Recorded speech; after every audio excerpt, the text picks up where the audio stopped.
The Apostle Paul and Silas were with a large crowd of people preaching and were suddenly interrupted by a slave girl who was possessed by an evil spirit that allowed her to predict the future. She made a lot of money for her owners by fortune telling.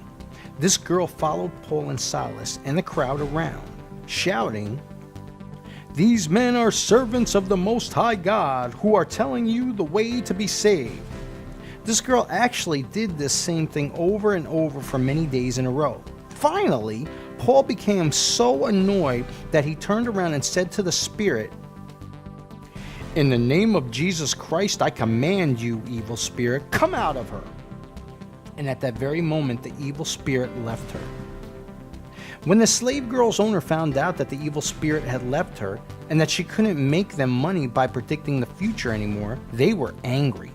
They took Paul and Silas to the authorities and said that they were causing huge problems in the city and breaking the laws.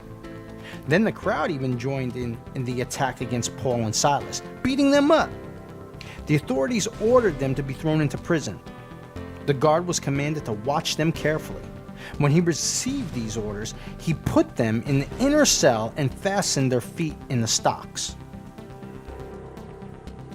They were deep in the dungeon. It was dark and cold. It was scary, uncomfortable, and a bad place to be. Their hands and feet were locked up, and they were still in tons of pain from being beaten. It would have been a great time to just sit down and cry. It would have been easy for them to say that God didn't care about them and give up, but that's not what they did. Instead, in the middle of the night, they decided to pray and sing songs of praise and worship to God. It was so unexpected.